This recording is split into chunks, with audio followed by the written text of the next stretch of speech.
Кыргыз-тажик мамлекеттик чегарасындагы тажик тараптын ок атуусунан улам орун алган жаңжалдан кийин Баткенде кыргыз жарандыгын алуу үчүн кайрылгандардын саны кескин өстү. Алардын 70-80%-ын Тажикстан Республикасынан келген этникалык кыргыздар түзөт. Расмий маалымат боюнча 2021-жылдын 6 айында кыргыз жарандыгын алуу үчүн 50-гө жакын адам арыз менен кайрылса, чегара окуясынан кийин алардын саны 80-ге жеткен. Бүгүнкү күнгө карата 2021-жылга карата 50-ге жакын киши бизге арыз менен кайрылган официалдуу түрдө.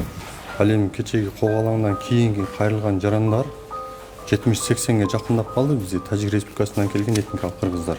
Бүгүнкү күндө булардын арыздары кабыл алынып, даярдалуу учурда турат. Учурда этникалык кыргыздарга кыргыз жарандыгын алуунун тартиптери жеңилдетилген. Анда күбөлүгү паспорту жана улутту кыргыз деп көрсөтүлгөн документкана керектелерин кошумчалады. Буга улай Баткен шаарынан алыс жайгашкан айылдарда туулгандыгы туурасында күбөлүк паспорт алууда көйгөй жаралып келет. Ага керектелүүчү документтердеги техникалык каталар жана жолдун алыстыгы себеп. Мындан улам Лейлек районуна караштуу Бешкен айыл өкмөтүнүн Андархан айылынын тургуну Айпери Кудайназар кызы калкты тейлөө борборлорун айыл өкмөттөргө өткөрүп берүүнү суранат. Анткени алыска айылдардагы жарандардын бир документ алуусу үчүн айлап убактысы кетет. Алыска айыл өкмөттөрдү карап, ошолордун ушул калкты тейлөө борборуну айыл өкмөттөргө өткөзүп берсе, абдан сонун болмок да. Кичине болсо дагы мамлекетке деген ишеним, кичине болсо дагы президентке деген ушул жогору жакта иштеген мекеме жетекчилерине бир аз көңүл сүйүнтүп жүрөк жылып калмакта. Себеби бир ошол жана айткан жаңы төрөлгөн баланын күбөлүк алыш үчүн 75 км басып келет. Ошол эле учурда акча тарабынан кээ бирде мындай, кээ бирде андай болуп калып, кичине маселелер жаралат. Азыр биринчи айтайын деген паспорттун местасы өзү арендада турат да. Мамлекеттин ишканасы эмес. Баткен шаарында? Ооба. Ошол биринчиден чечилип берсе жакшы болот батыраак. Анан экинчиден биздин азыр паспорт адистери аябай жакшы иштеп жатышат. Болгону эми бат-баттан паспортту бир айга калтырбай батыраак мөөнөттө беришсе аябай жакшы болот эле. Баткен этникалык кыргыздардын башын бириктирген облус. Баткен шаарында калктын 99%-ын кыргыздар түзгөнү менен райондордо кыргыз, өзбек, тажик, орус, түрк жана башка улуттун өкүлдөрү жашашат. Андыктан кыргыз жарандарынын концепциясынын максаттарын жана багыттарынын өзөгүн түшүндүргөн иш-чара бул саам Өрүк Зарлуу Баткен шаарында уланды. Азыркы учурда ошо иш-чара планы долбоору бекитилсе, Кудай буйруза, бул концепция кагаз жүзүндө калат дегенден алыспыз. Андан тышкары ушу министрликтен Кыргыз Республикасынын полиэтникалык район шаарларында жалпысынан 23 коомдук кабылдамалар бар. Аларда бизде ушу коомдук кабылдамалардын жооптук катчылары бар. Ушу жооптук катчылары ушул концепцияны ишке ашыруу жана элге кеңири жайылтуу максатында жана ушу этностор аралык чыр-чатактарын алуу максатында тиешелүү өздөрүнүн иштерин, аракеттерин жүргүзүшөт жана жүргүзүп келатышат. Концепцияда негизинен 5 багыт камтылган. Анда кыргыз жараны деген түшүнүктү калыптандыруу, мамлекеттик тилди өнүктүрүү, көп тилдүүлүктү сактоо жана өнүктүрүү, элдин биримдигин бекемдөө жана этностор аралык мамилелерди чыңдоо, ошондой эле жарандардын мамлекетке болгон ишенимин жогорулатуу.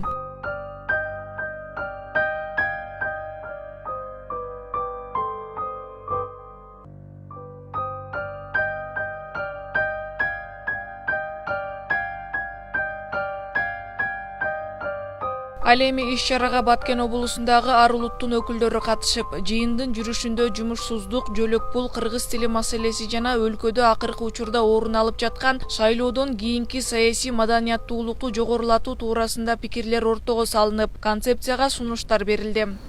Биздин мына Баткен шаарында көбүнүн кызыл китеби жок. Атасынын атында жүргөндөр бар экен да. Бул акча ченемдүү, канчалык суммада кызыл китеп бүтүш кыйын экен.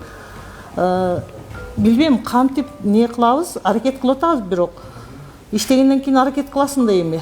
Шуну кандай болот деген жагы эле ушу сиздерден суранып кетем. Азыр биз мына бул жерде көп жарандар пасоя ала албай эле келген келин кыздар ушу суранып, иш жок bizde.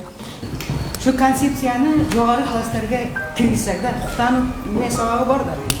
Жарантанын уктанып сабактарга 10-11 класстарга кошсак жакшы болот деди да. Эмне дегенде азыр көпчүлүктүк боюнча азыр лицемерно айтып кеттикпи. Ошондо кошумча бала азыр ушуну талап кылып атат да азыр. 21-асыр баласы шунга уже келип калды, үйрөнүш керек. Биз азыр мына барып, мен ойлоймун, элдер арасында биз түшүндүрүү иштерин жүргүзүбүз керек да азыр. Биз маселен өзүбүз билебиз мугалимдер. Простой народ мындай чалса да, улар билбей атат. Төңкөрүштө ызчылардын бардыгы шайлоолордон кийин болгон да.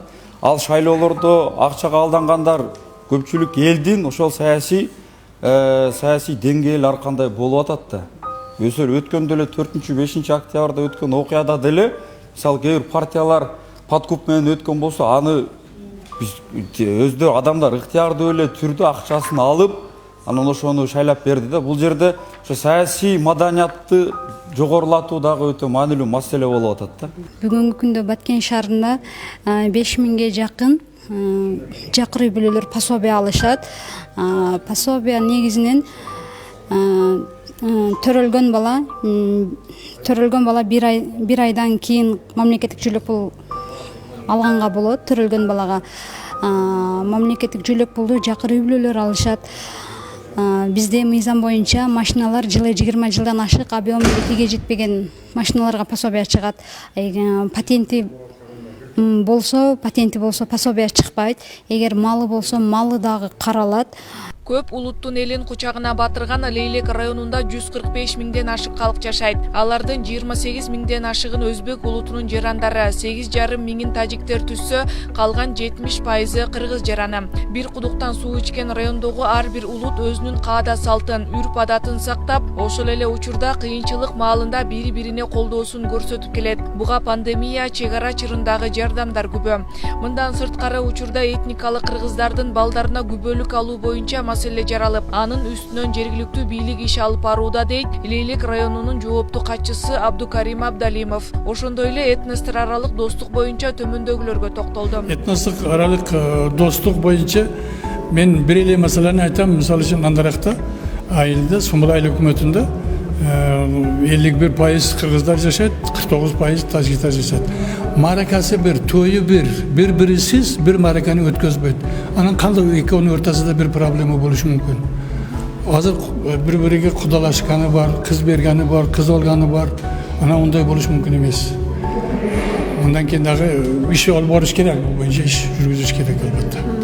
Мындан сырткары көп улут жашаган Андарак айылы Исфана шаарындагы орто мектептерде акырындык менен кыргыз тилдүү мектепке өткөрүү пландалып жатканын билдирди.